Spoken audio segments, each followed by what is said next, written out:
33 minutos sobre las 9 de la noche, 4 días llevamos ya de campaña electoral, 4 días que los candidatos, los diferentes candidatos de las distintas formaciones políticas han aprovechado para tratar de concretar cuáles son sus ofertas electorales, cuáles son sus mensajes. Lo cierto es que ya llevan un tiempo comunicando a la opinión pública cuáles son esos mensajes y parte de esos mensajes los han dejado aquí en las diferentes entrevistas que les hemos hecho a los distintos candidatos con representación en el Parlamento o a los candidatos que tienen opción de sentarse en la Cámara Legislativa gallega a partir del 21 de octubre. Este es un pequeño resumen.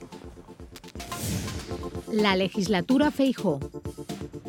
Galicia é unha comunidade solvente, que se compara con ventaxa no resto de comunidades autónomas en todos os parámetros. Temos menos déficit público, temos menos débeda pública, temos menos paro e temos menos recesión. Por lo tanto, todos os datos económicos comparados coa media das comunidades autónomas estamos mellor. En algúns casos somos os mellores e en outros estamos mellor que a media. Por lo tanto, cando unha comunidade transparenta as súas contas, ten unha contabilidade real, ten os pagos o día, é unha mensaxe enorme de confianza. Prova disto é que solamente hai tres comunidades autónomas que suscribiron a débeda no primeiro semestre deste ano 2012, que foi a Rioja, Madrid e Galicia. Solo estas tres. O resto xa non lle presta. Por tanto, a solvencia da comunidade autónoma non é só que o diga o presidente da Xunta e que o diga o Ministerio de Facenda, é que o dicen os mercados. Porque se a débeda de Galicia, os bancos, os mercados a compran, é porque teñen a garantía de que van a cobrar. Noutras comunidades autónomas non a compran e por iso hai que acudir ao fondo de liquidez. En Galicia, que é a liga que estamos xogando, como estamos? Pois en Galicia temos a seguridade de non ter a necesidade de ser rescatados. E creo que iso é o maior valor que hoxe os galegos podemos plantexar. O sea, o que non cabe dúda é que a crisis que está vivindo neste momento o goberno de Feijóo ten un valor añadido, non? Que non están facendo nada para parala, non? Que pasou de decir que o paro era culpa de Galicia a decir que o paro non ten nada que ver con Galicia. Que pasa de decir que nunca vai haber un copago sanitario a impoñerlle un copago aos nosos pensionistas. Que pasa de decir que nunca lle vai a tocar educación a reducir 2.700 docentes. Entonces, a crisis golpea, pero quen non se planta é o presidente de Galicia que a Feijóo. Outros presidentes autonómicos se plantan. A deuda estamos xa, incrementou Feijóo o 90% da deuda pública. Pero digo, para qué? Para que teñamos 300.000 parados e paradas, porque Feijóo renunciou a sacar adiante este país. O señor Feijóo pode decir eso, pero os datos son elocuentes. Antes de que él chegase á presidencia da Xunta, a economía galega estaba medrando anualmente 1,5 punto por riba da economía española, co cal se estaba correxindo a diferencia entre a economía española e a economía galega. Agora decrece máis que a economía no conxunto do Estado. Cando chegou el a presidente da Xunta de Galiza, a tasa de paro estaba situada no 12%, agora está por riba do 20%, está medrando por riba da media estatal nun país que ainda por riba sufre a sangría de migración juvenil acelerada de maneira brutal nos últimos tempos, máis de 60.000 galegos e galegas desde que este señor é presidente da Xunta tiveron que sair de Galiza para buscar traballo fora e, como todos sabemos, non computan no paro. Ese é o balance obxectivo, ese é o balance real. En Madrid, eu constato, o que constato nalgúns ámbitos é que efectivamente non existe esa visión. Hasta pensan que un bo xestor. Eu a que o atribúo? Pois atribúo a que o señor Feijóo, nestes 3 anos e medio, preocupouse máis de cultivar a súa imaxe persoal, preocupouse máis, en particular, de cultivar a súa imaxe persoal en Madrid, porque creo que a súa mirada está posta en Madrid, a súa ambición política está posta en Madrid. Para el Galiza é simplemente unha estación de paso, porque realmente non cree no país. Bueno, e ese traballo de cultivo da súa imaxe personal, pois creo que efectivamente tivo efecto nalgúns círculos, nalgúns ámbitos, pero o balance obxectivo da súa xestión é o que acabo de mencionar. A ver se somos serios, vamos. Alberto Núñez Feijóo é un títere de determinados poderes que están aí, importalle un rábano, eso que se chama Galicia, autonomía. Veu aquí, eu chamolle a actual Xunta de Galicia, Brigada de Demolicións, Limpeza Étnica e Ecocidio. De acordo? Bueno, eu digo así de claramente. Por qué? Pois porque en realidade están utilizando o poder na Xunta para desmontar peza a peza o Estatuto de Autonomía de Galiza. Están convertindo o aparato de poder autonómico, Parlamento e Goberno, Xunta de Galicia, nunha especie de diputación supraprovincial. nunha institución que fai funcións administrativas, pero non políticas. Con el bipartito en la memoria. Despois da experiencia do bipartito, onde só tiñan que poñerse de acordo dous, e despois de ver que pola mañá gobernaban e pola tarde facían oposición entre eles, imagínese unha experiencia de 5. Eu esa experiencia viviron en Baleares, durou unha legislatura. O tripartito en Cataluña deixou Cataluña como está, por lo tanto o problema de Cataluña non é o resto de España, o problema de Cataluña é o seu déficit, as facturas sin pagar, a disminución da calidad dos seus servicios públicos. Mire, creo que con estas cousas, honradamente, os galegos o teñen claro. O tuveron claro no ano 2009, dixeron, mire, bipartitos, de momento non. Non creo que despois de dicir non ao bipartito agora digan sí a 5 partidos sin entrar nas deficiencias estructurais de liderazgo e de problemas que ten o Partido Socialista en Galicia. A tranquilidade. Me sinto orgulloso do goberno de coalición. Me sinto orgulloso de como medrou a sanidade, de como estabilizamos a educación. Me sinto orgulloso das inversións. Me sinto orgulloso dos saneamentos. Me sinto orgulloso de todo. Mira, o goberno de coalición que tuvemos nós hai 4 anos, o principal elemento que ten é que é o primeiro goberno dos primeiros gobernos regionales de Europa donde golpea a crise. Por certo, despois de a perder aquel goberno, os 28 gobernos que se someteron ás urnas perderon todos. Eu só lle pito a cada ciudadano que nos está vendo, nos estará vendo moita xente, que recorde o que lle pasou na súa vida nos 4 anos do goberno de coalición e nos 4 anos de Feijóo, en calquer cousa, no seu traballo, na súa escola, na súa sanidade, na súa ilusión, no seu futuro. O tempo pon a cada un no seu sitio, non? E creo que hubo 4 anos de un ciclo expansivo donde blindamos as políticas sociales e donde crecimos moito. E hai 4 anos con Feijóo donde non pode haber un solo galego ou galega que diga que lle vai millor con este goberno que co goberno anterior. Non pode haber. Creo que, obxectivamente, o balance de xestión dese bipartito foi incomparablemente mellor que o balance de xestión do goberno Feijóo, porque Feijóo vai pasar a historia como campeón das promesas incumplidas, como un presidente que foi incapaz de cumplir ninguna das súas promesas e que deixa un país nunha situación gravísima, obxectivamente moito peor que cando el chegou á presidencia do goberno. Pero ainda así, eu creo que o bipartito pois fallou na súa forma de relación ca sociedade, fallou nos xestos. Eu creo que Galiza necesita un goberno cercano, un goberno implicado ca sociedade e un goberno que se ten que sustentar nun programa claro e que vincule a todo o goberno. Que temos visións distintas. E o BNG vai concurrir a estas eleccións ca vontade de por sí ser unha alternativa ao Partido Popular. Será a sociedade galega quen decida se opta por que o BNG ou outra das forzas que se reclame como alternativa teña os apoios suficientes para gobernar en solitario ou opta por un parlamento plural que demande o diálogo entre máis dunha forza política para asegurar a gobernabilidade do país. Será a sociedade galega quen decida eso. A todas as forzas políticas de esquerda ou progresistas significa un reto moi importante pasar polo poder en institucións que non están configurados para que a esquerda poda transformar a realidade. O que faltou primordialmente foi coller 3 ou 4 eixos, escolmar 3 ou 4 eixos de acción política que habría que abordar dunha maneira moi rotunda ao principio, sobre todo cando o PP e a dereita estaba un pouco cao, un pouco noqueado, estaba un pouco desarbolado. Como está ahora a esquerda, non? Sí, exactamente, como está agora a esquerda. Non se fixo, non se fixo. E sobre todo, o máis grave foi que a preocupación por non crear hostilidades en sectores sociais, a preocupación por congraciarse con sectores sociais, sectores de poder que nunca podían ser amigos, o que levou foi a distanciarse cada vez máis das bases cidadanas máis conspicuamente identificadas co proxecto. Eu coido que se cometeron erros, aínda que tamén teño que decir que o realizado polo goberno bipartito nos 4 anos escasos que durou, comparado co que veu despois, evidentemente xa quixera eu que continuase. El paro, problema número 1. Pois mire, a Xunta ten a responsabilidade que lle corresponde co Estatuto de Autonomía de Galicia, que ten competencias na promoción económica. e, polo tanto, esa é unha responsabilidade indelegable por parte da comunidade autónoma.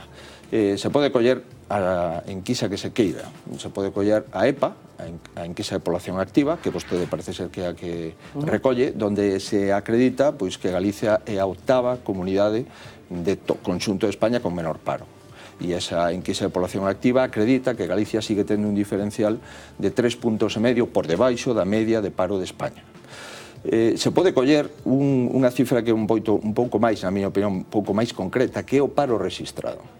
E no paro rexistrado, durante esta legislatura, o incremento do paro rexistrado durante os 4 anos de legislatura foi inferior ao último ano do goberno bipartito, entre os anos 2008 e 2009, marzo 2008, marzo de 2009, se destruíron máis empregos que durante os 4 anos do goberno do Partido Popular. Esa é o paro rexistrado nas oficinas do INEM. Pero, polo tanto, en Galicia o paro é un problema grave. É verdad que se nos comparamos con comunidades autónomas que superan o 30% de paro, pois estamos nunha situación moito mellor. Pero non negarei eu que o principal problema de Galicia neste momento, unha vez que equilibramos as contas públicas, unha vez que cumplimos o déficit público, unha vez que garantimos a solvencia da comunidade autónoma, o principal problema de Galicia, sin dúbida, é o crecemento económico. Co Comisario Europeo do Emprego lle presentei outro día unha proposta miña que cando decían Galicia decían, pero que dice este? 25.000 postos de traballo para xóvenes de menor de 30 anos en 4 anos. Como se crean? Pois créanse abandonando o gasto improductivo e dirixindo o gasto única e exclusivamente aos problemas da xente. A xente ten un problema, crear emprego. E hai que concentrar todos os recursos en insertar laboralmente a eses 25.000 mozos e mozas universitarios e 25.000 mozos e mozas que, sin ser universitarios, están buscando traballo. Vou a demostrarlle, se me dan a oportunidade, que é posible crear emprego. Non digo para todos. Non quero prometer o que decía Feijóo, en 45 días acabarei co paro. Non, nin en 45 días, nin en 4 anos. Pero hai que empezar a camiñar na senda do crecemento. Vivimos tempos que requiren que o pobo galego se poña detrás dun lema: Galiza necesita ter capacidade de decidir para poder vivir, para poder traballar na terra, para que a nosa riqueza colectiva se fundamente no aproveitamento das enormes potencialidades productivas deste país. Non é de recibo un diseño que conduce á destrucción do noso tecido productivo, que conduce a que Galiza non poida vivir do seu traballo. Mire vostede, eu lembro cando era cativo que se decía que Galiza era a despensa do Estado español. Hoxe en día, a maioría dos alimentos que consumimos os galegos son de importación. E isto non é inocente. Isto froito dun diseño que condena a Galiza ao desmantelamento dos seus sectores productivos básicos, que lle nega o dereito a ter unha base productiva na que asentar o seu futuro. Eu creo que a inmensa maioría dos galegos e galegas consideran que Galiza debe de poder desenvolver as súas potencialidades productivas na pesca, no sector leiteiro, sin ser víctima dunha política de reparto de dereitos de produción dictada por Bruselas, por poñer un exemplo, que iban por completo as nosas capacidades neses ámbitos. Que lle pregunte aos galegos e as galegas a ver o que opinan. Estou total e absolutamente convencido de que unha inmensa maioría de galegos e galegas consideran que Galiza debe de poder decidir en todos eses campos. Servicios públicos y fiscalidad. Eu dixen que non iba a subir os impostos. Non subimos os impostos. Eu dixen que Galicia iba a ser unha comunidade solvente. E hoxe Galicia é unha comunidade solvente. Dixemos que íbamos a apostar pola sanidade. E hoxe en Galicia estamos apostando pola sanidade. Dixemos que en educación íbamos a tentar un bilingüismo armónico entre o galego e o castelán e que íbamos a intentar aprender inglés no ensino público. E hoxe hai máis rapaces cunha asignatura que non sexa o idioma galego ou o castelán aprendendo inglés que nunca. Pois, bueno, estas cousas son as que dixemos que tiñamos que facer un esforzo na dependencia. En plena bonanza económica cobraban 14.000, en plena crise económica agora están cobrando 40.000. Eu creo que todo isto ben vale a pena, non?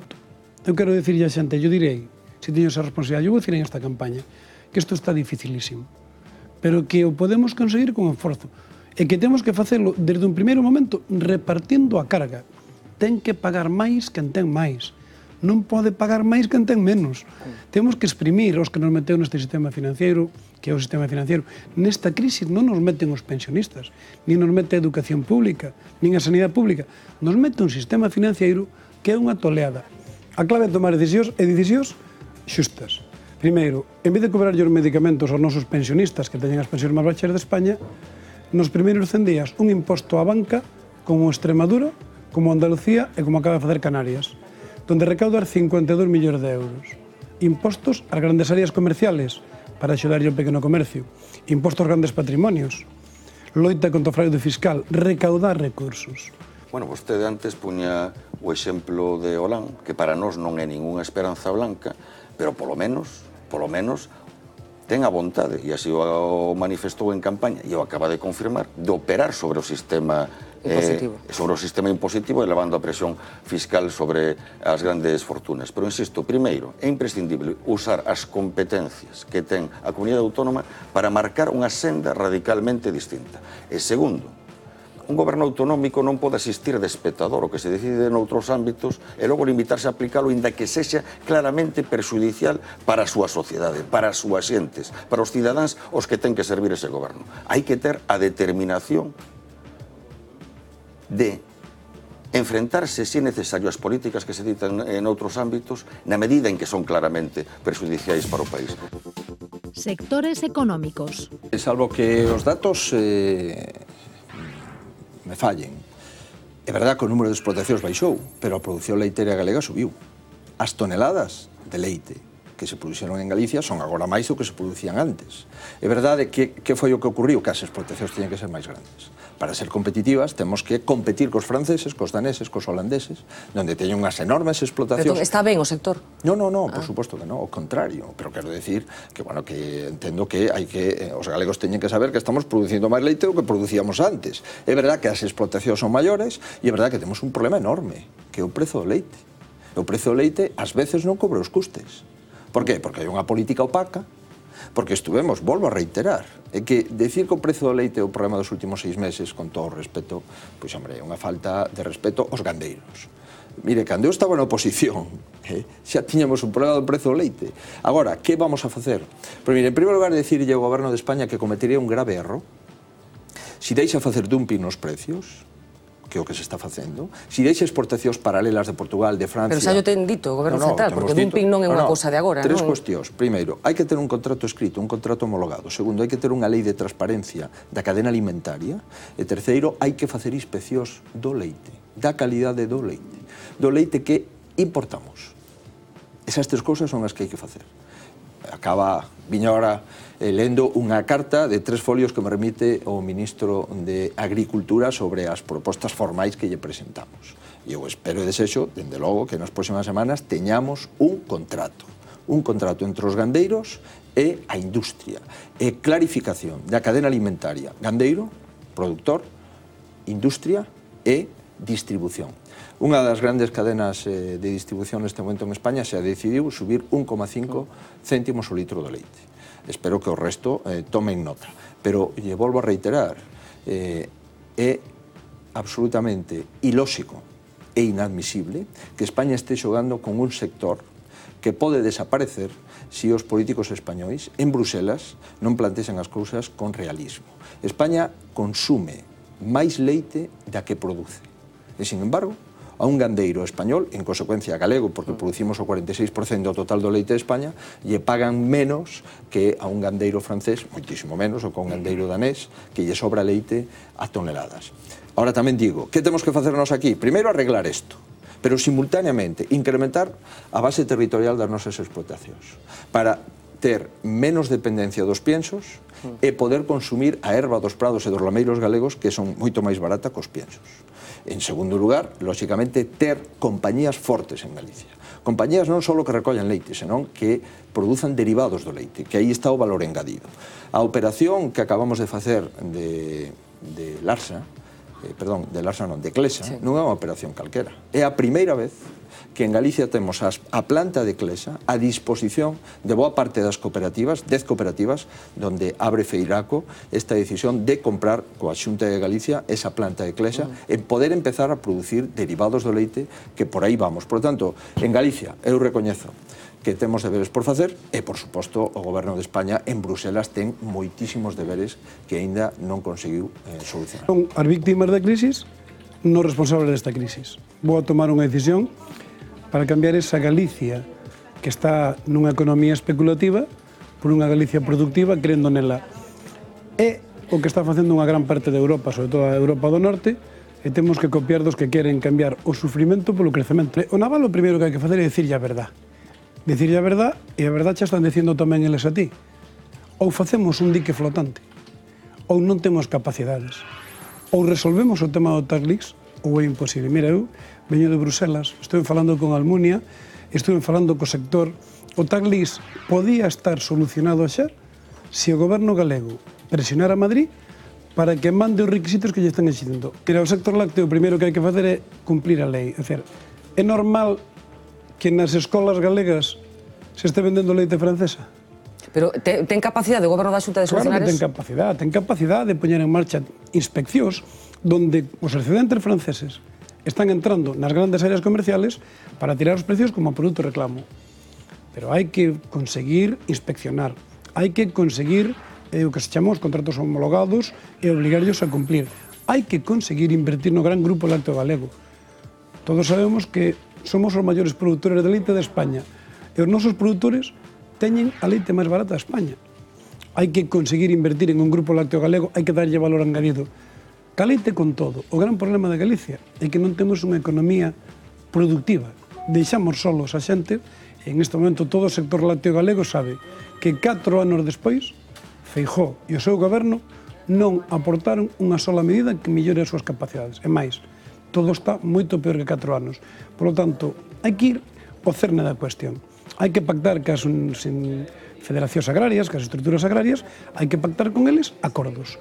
Pero hai que pactalos e cumplirlos. Nestes días vimos a noticia tan alarmante de que sobre a Mariña luguesa pende a espada de Damocles do posible peche de Alcoa, porque as políticas tarifarias en materia de electricidade poñen en perigo a viabilidade desa empresa.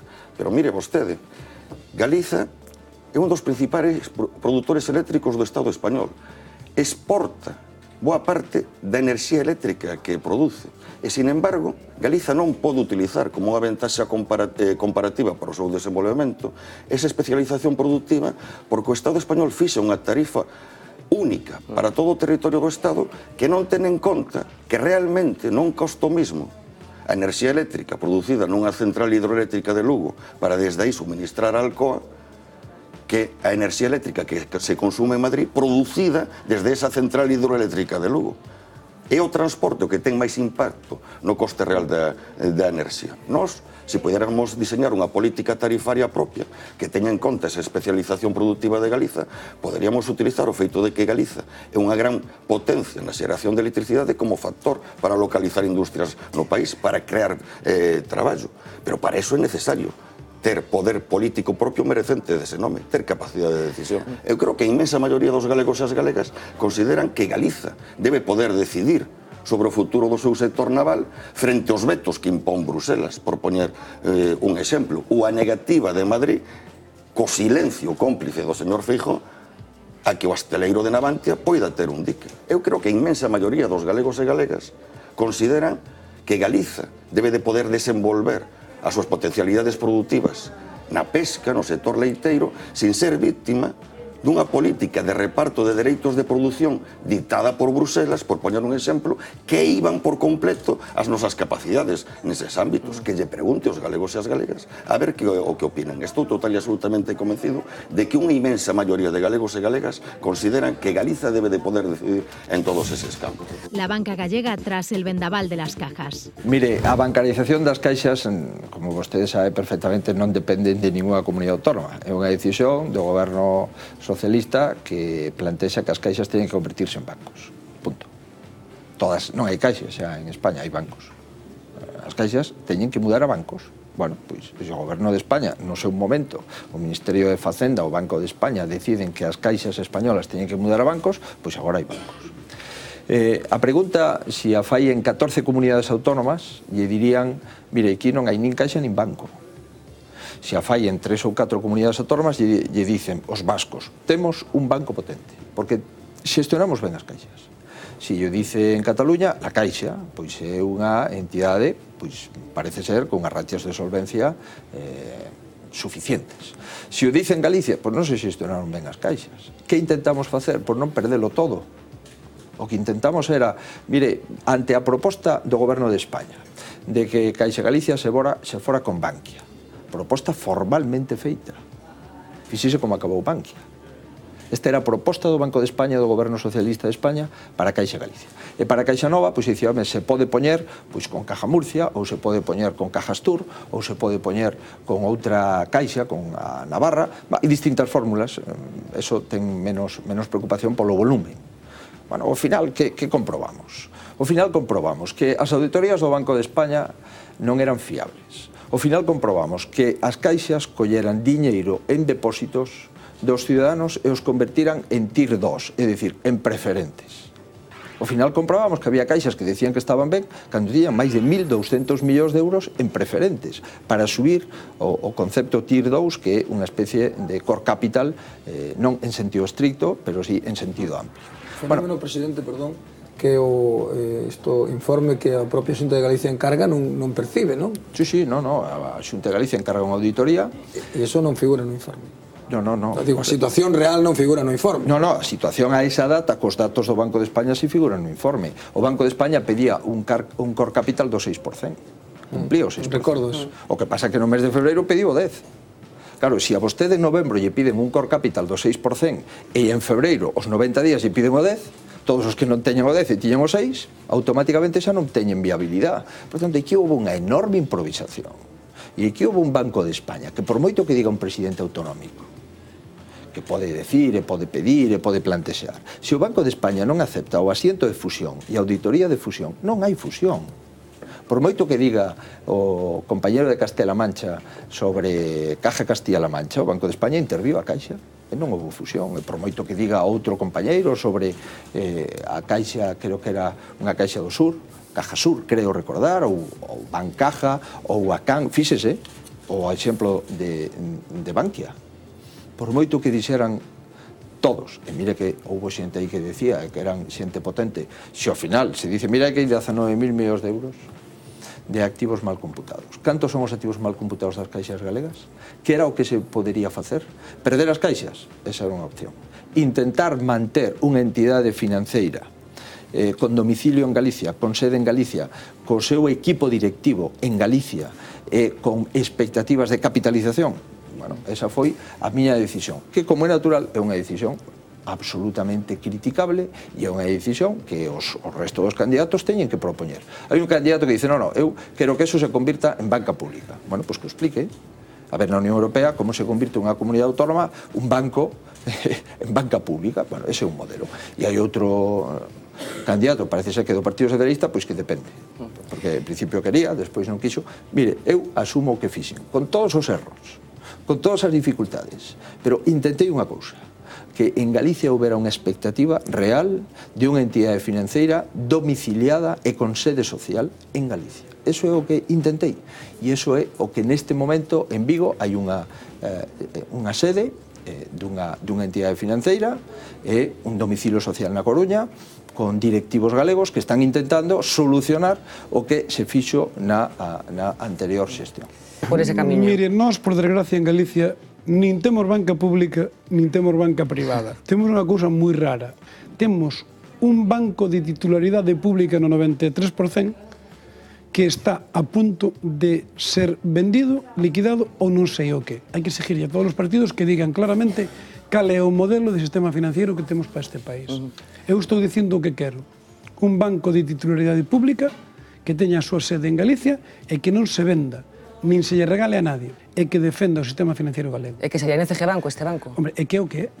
É o que temos. Pero dese conta. Convalidouse no Congreso dos Diputados un decreto que establece unha quita do 70% sobre o valor inicial das participacións preferentes que suscribiron todas esas persoas que foron eses pequenos aforradores que foron estafados nese engaño masivo. Ese decreto é consecuencia dun memorando suscrito polo Estado español que ten como finalidade básica asegurar que a banca española pague en prazo a débeda que teñen que a banca francesa, que a banca alemana. É admisible que os acreedores, os grandes acreedores da banca española, a banca alemana, a banca francesa, non se lles impoña unha quita cando eles axudaron moito a alimentar a burbulla especulativa inmobiliaria no sur de Europa, en particular no Estado español, que provocou esta crise salvaxe, e en cambio, eso sí, se lle impoña unha quita do 70%.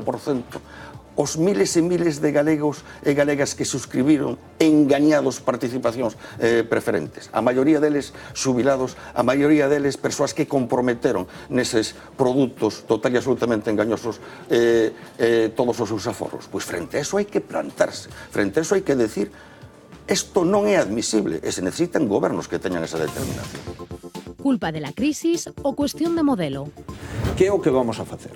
Déficit cero. Nesta legislatura o que toca, déficit cero. Ese é o compromiso. A legislatura do déficit cero. Porque se vamos disminuindo o déficit público e vamos equilibrando os ingresos e os gastos, pois unha vez que aguantamos a tormenta perfecta de unha caída dos ingresos do Estado do IRPF e do IVA monumental, o 50% lle corresponde á comunidade, de unha caída do imposto de transmisións patrimoniais, do actos xurídicos documentados, que son os impostos cedidos á comunidade, os propios da comunidade autónoma cedidos, monumental, pola caída do sector inmobiliario. Tuvemos que facer un endebedamento que no Parlamento me critican, depende, pola mañá porque é moi grande e pola tarde porque é cativo. Hai un modelo distinto que está emerxendo. Galicia vai moito máis adiantada do que parece no sufrimento. Galicia ten unha experiencia de que as políticas neoliberales solo producen o doble de paro que en España, máis recesión e destrucción de servicios sociales. Eso hai que paralo, que dar a volta e camiñar en dirección contraria. Non creo que este pobo esteña moribundo, non creo que a humanidade esteña tola, e non creo tampouco que en Europa as Merkel e compañía acaben esmagándonos. Eu coido que vai haber un reventón brutal social no noso contexto, e eu o que quero contribuir, nós queremos contribuir nunha medida nosa como graos de area, a que precisamente se sexa capaz, a esquerda, sexa capaz de articular as cousas para que o momento que haxe un reventón non sexa un caos onde aparezan os demagogos de tipo fascista para facer o seu gosto. Vamos a ver, o BNG ten varias premisas claras.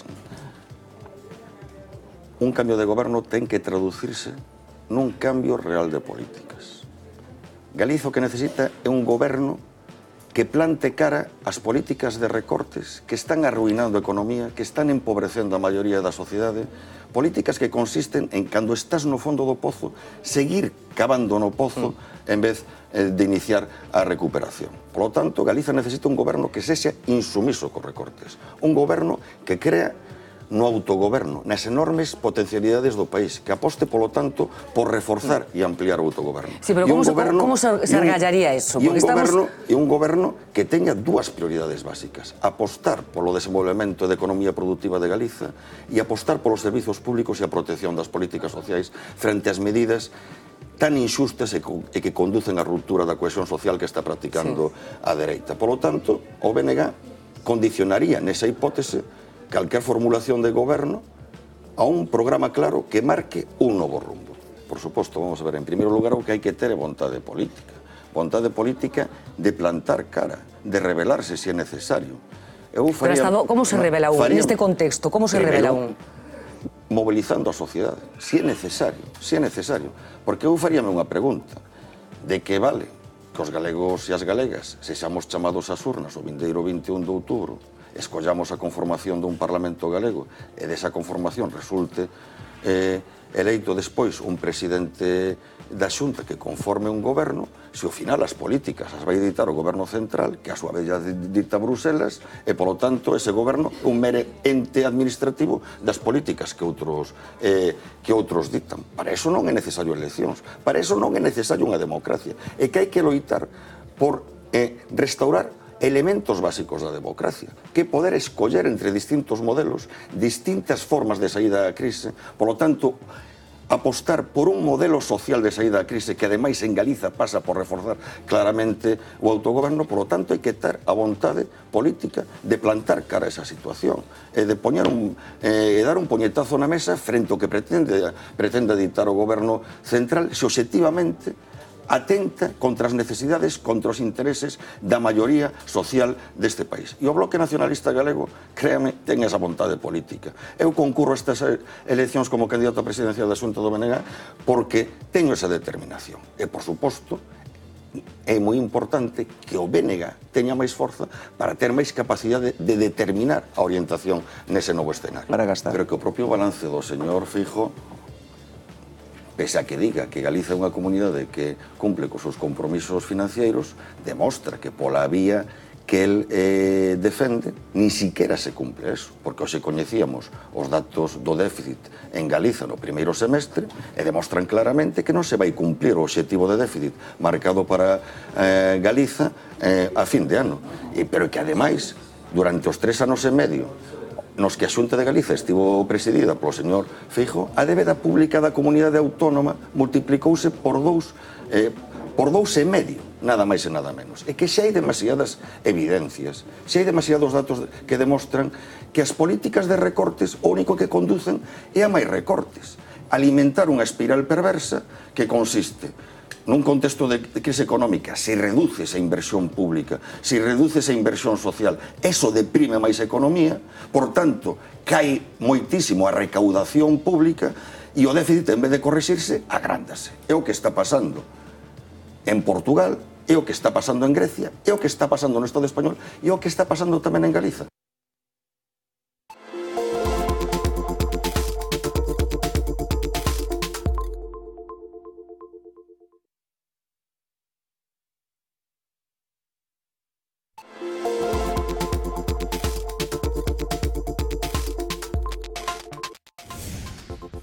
Por que un adelanto electoral?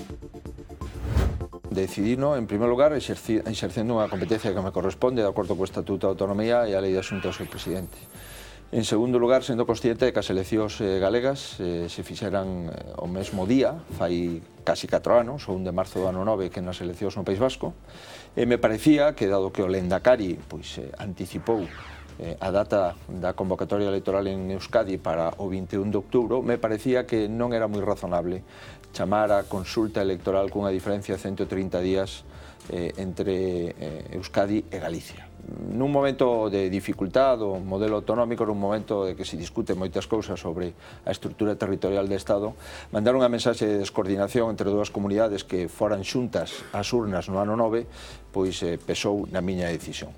E, en segundo lugar, pois, a crise económica que afecta, dende logo, a todas as comunidades autónomas tamén me levou á situación de pensar que os presupostos do ano 13 o lóxico era que os fixera un goberno saído das urnas e non un goberno que, unha vez que aprobara os presupostos en decembro, tivera automáticamente que disolver a Cámara en xaneiro, dado que era o plazo máximo legal. O movimento electoral que no promove Feijóo buscando tácticamente evitar o que ven despois por parte do PP. Por que adiantamos as eleccións? Porque Rajoy lle dice a Feijóo hai que adiantar as eleccións porque vou a incrementar os recortes sociales dos que menos teñen. O sea, Feijóo non adianta porque non teña maioría absoluta como Pachi López. Feijóo adianta porque sabe que vense encima un gran recorte que había a facer moitísimo daño. Adianto político, que claramente. Vai ben esa data? É que desde o noso punto de vista ten unha explicación moi clara, non? Foi a decisión do señor Pachi López de adiantar as eleccións vascas o que precipitou que desde Madrid se lle desen instruccións ao señor Feijóo de facer coincidir as eleccións galegas coas vascas para despexar o calendario electoral a nivel de Estado, de xeito que unha vez pasadas as eleccións o Partido Popular a nivel de Estado poida seguir ca súa ofensiva de brutais recortes. Creo que esa é a explicación evidente, de aí tamén a importancia que teñen estas eleccións de que sirvan de freo para que o Partido Popular a nivel de Estado non se sinta legitimado para seguir con esta ofensiva. Pero en calquer caso, en Galiza, desde hai moito tempo, e vostede ben o sabe, se especulaba que a posibilidade de que as eleccións fosen no outono. Nese sentido, o BNG xa tiña feito toda a planificación prevendo esa eventualidade. Por lo tanto, sentímonos perfectamente preparados para enfrentar este proceso electoral. el nuevo tablero electoral.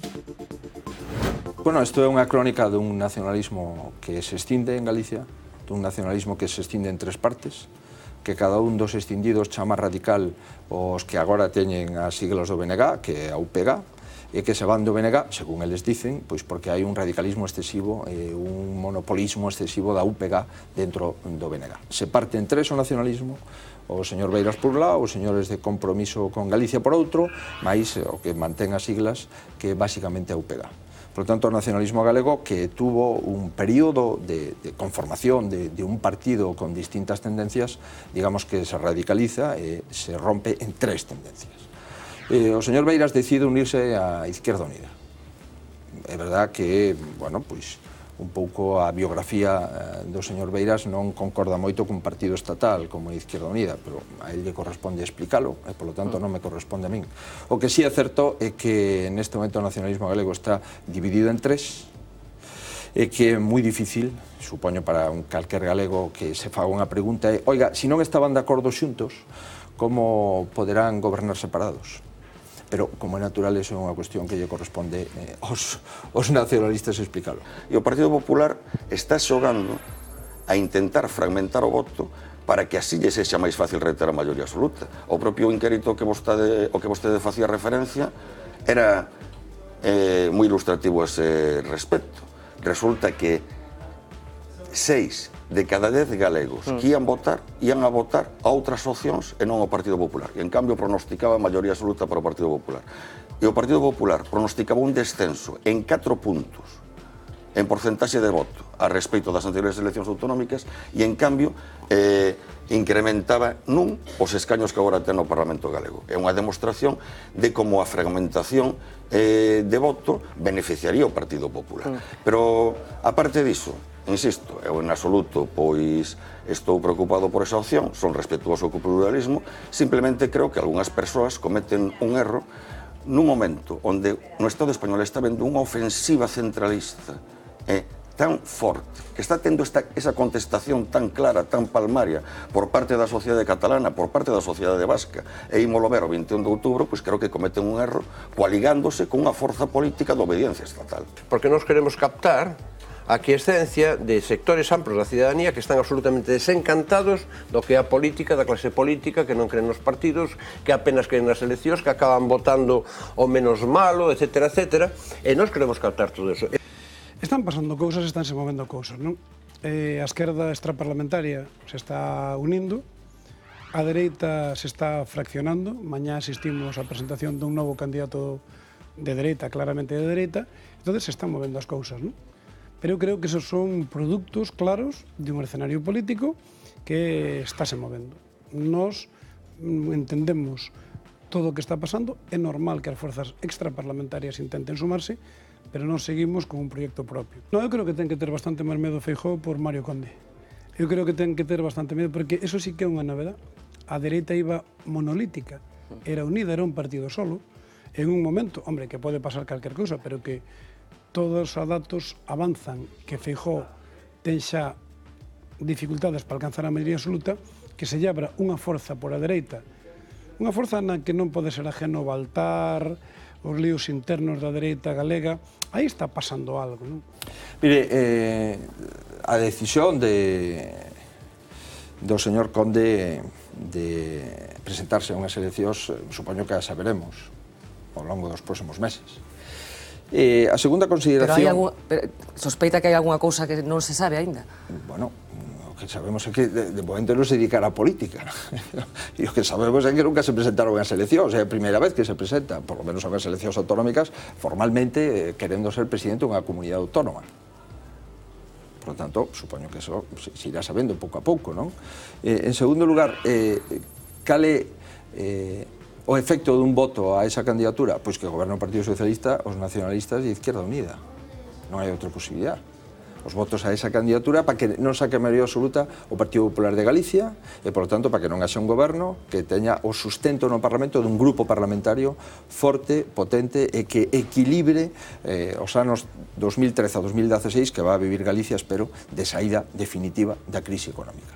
Por lo tanto, un voto a esa candidatura é un voto para que goberne o Partido Socialista, os tres partidos nacionalistas e Izquierda Unida. Eu, unha persona como Mario Conde, non a acepto nunha lista do Partido Popular. Simplemente. Un persoeiro como Mario Conde na lista do Partido Popular non ten cabida. Por qué? Pois por razóns obvias, porque a xente ten memoria e porque a xente coñece pois calé os antecedentes xudiciais deste persoeiro, coñece perfectamente a que se dedicaba, como se dedicaba e cantas persoas pois quedaron afectadas pola quebra de Banesto. Por todas estas razóns, pois entendo que na lista do Partido Popular de Galicia non cabe un persoeiro como Mario Conde. Pero están preocupados por ese experimento? No, mire, nós o que estamos é ocupados. Preocupados, supoño que todos os candidatos estamos ocupados en gañar as eleccións. No caso meu, teño unha ocupación adicional, que teño que gañar e sacar maioría absoluta. Hai outros candidatos que teñen moito máis fácil. Mire, eu non me presento contra ninguén. Eu me presento contra a crise económica. O resto dos candidatos se presentan contra o señor Feijóo. Bueno, eu creo que non son tan importante. Creo que o importante é a crise económica, o importante é o que vostede me comentaba inicialmente, os parados, o importante é as rentas baixas, o importante é a xente que ten dificultades obxectivas de chegar a fin de mes, que hai moita xente. Entón, esa é a miña preocupación. Hai outra preocupación, que o señor Feijóo non consiga maioría absoluta para que gobernemos todos o resto. Bueno, pero iso, como digo, non forma parte, nin formou parte nunca do meu diario político. No meu diario político teño unha cousa moi clara. É moi sinxela. Oiga, si gano, creo que debería ser presidente. E si perdo, é que nin se me ocurre. Pero como vou a ser presidente despois de perder unhas eleccións de forma contundente e despois de intentar pactar con todos en contra do que gañe faltándolle un escano, 2 escanos a maioría absoluta? Véxome no goberno que decidan as galegas e os galegos. E van a decidir de moitas maneiras, hai moitas variables. Eu pido unha, que na que creo, un goberno de progreso cunha amplia maioría do Partido Socialista. O goberno de coalición é o que está en boga en toda España. Perfectamente democrático, perfectamente lexítimo.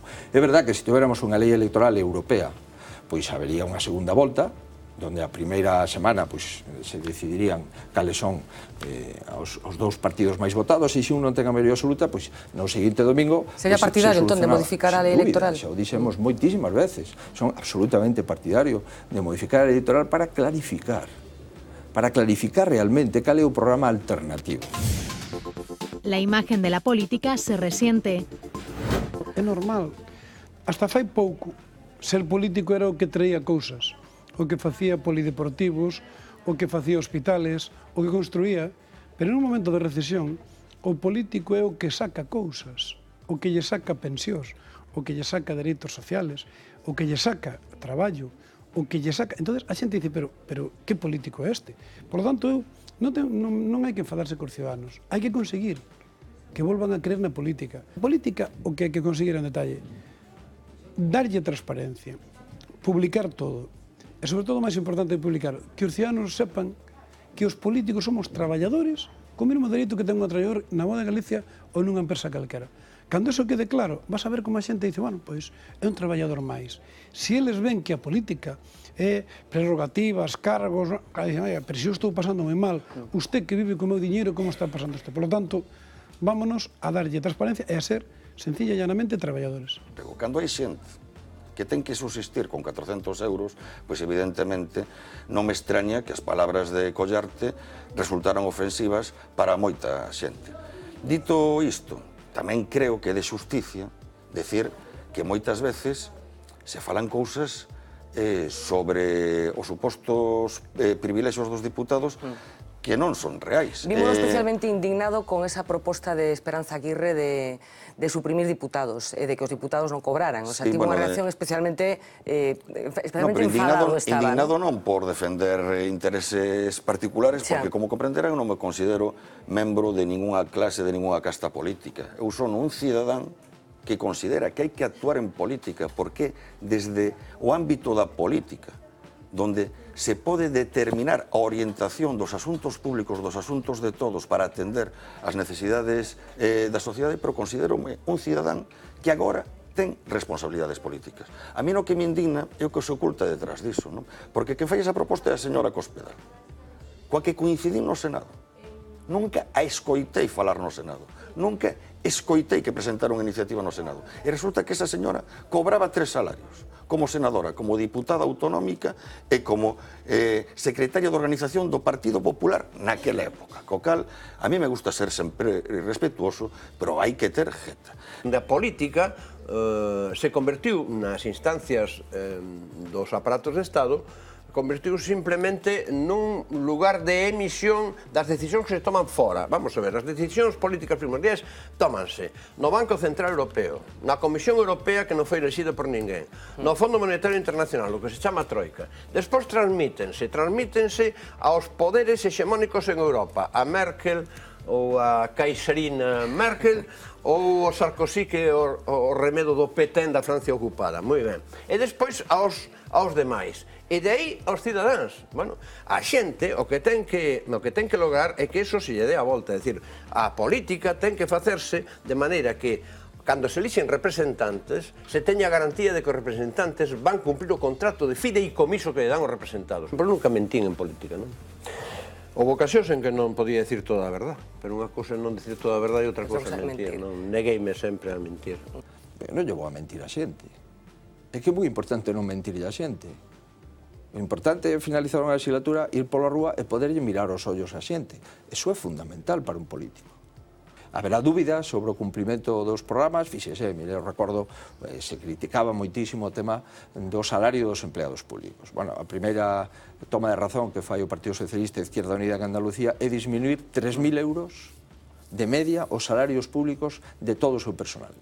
En Galicia, decisión Xunta de Galicia, non se quitou un euro.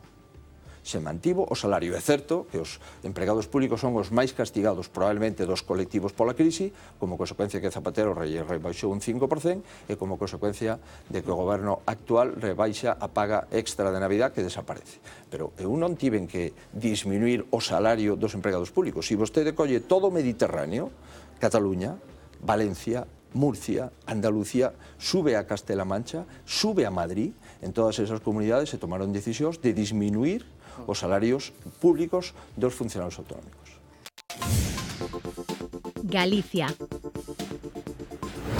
De afirmar que somos un pobo que constituye unha nación e que tenemos dereito a ser un suxeto político. Nada máis. Non é que nós sexamos máis parvos que os cataláns ou menos nacionalistas que os cataláns. A maneira da cidadanía galega, a xente galega, a maneira de entender a cuestión nacional non é igual que a catalana ou que a vasca, pero, por exemplo, a conciencia de seren galegos, aínda que logo non o formulen en términos ideolóxicos e políticos estritos, eso é enormemente arraigada en Galicia. Nós, dentro da Constitución, o que se queira. Fora da Constitución non hai ningún experimento. Me preocupa que o presidente dunha nacionalidade histórica sexa aí o primeiro que dice que Galicia non ten que defenderse a sí mesma e que isto das autonomías hai que revisalo. Se lle mando desde aquí un mensaxe a Feijóo antes de nada, antes de falar de Cataluña. Galicia como nacionalidade histórica non vai a dar nunca un paso atrás no seu autogoberno por moito que se empeñen Esperanza Aguirre, Feijóo e Rajoy. Nós somos un país con identidade propia, nacionalidade histórica, con lingua propia e con cultura propia. Por lo tanto, me parece alta traición de que este presidente non este á cabeza de non dar ningún paso atrás por este país. Pois mire, a Xunta ten a responsabilidade que lle corresponde co Estatuto de Autonomía de Galicia, que ten competencias na promoción económica e, por lo tanto, esa é unha responsabilidade indelegable por parte da comunidade autónoma. En Galicia, que é a liga que estamos xogando, como estamos? Pois en Galicia temos a seguridade de non ter a necesidade de ser rescatados. E creo que iso é o maior valor que hoxe os galegos podemos plantexar. Porque isto non é unha cuestión que conseguiu o goberno galego, non. Isto é unha cuestión que conseguiu a sociedade galega. E a sociedade galega está dando mostras dunha enorme madurez e está dando mostras que lle gusta pois o que nos enseñaron na casa, os maiores. Dúas plantexamentos. Mire, non gaste vostede máis o que ten, e segundo, paga o que debe. E esos dous principios básicos da economía doméstica que vostede se refería foron os principios da economía pública da Xunta de Galicia. Galiza precisa, ainda máis que Cataluña, ainda máis que Euskadi, avanzar cara a súa soberanía política. Por poñer un exemplo, é de recibo nun contexto de profunda crise económica onde nunca na historia de Galiza houve tantas persoas sin emprego que aspectos básicos para o noso futuro, o futuro do noso aforro, do noso sector naval, da nosa pesca, do noso agro, dependen exclusiva do que decidan en Madrid, do que decidan en Bruselas, en que Galiza teña capacidade de decisión. Creo que unha ensinanza desta crise económica é que é fundamental para un pobo ter o control real da súa economía para que conduza o seu benestar colectivo. E creo que unha ensinanza desta crise económica tamén é que a ausencia de soberanía conduce na práctica a ausencia de democracia, a que as decisións se tomen en ámbitos que escapan da vontade democrática dos povos e donde non se teñan en conta os seus legítimos intereses. Por lo tanto, creo que é un elemento de reflexión. Nos vindeiros anos, o Estado español vai sufrir un rediseño. E para Galiza é fundamental que nese rediseño se recoñeza o noso estatus como nación e, polo tanto, Galiza avance no autogoberno frente ao proceso que está pretendendo impulsar o Partido Popular dunha recentralización brutal.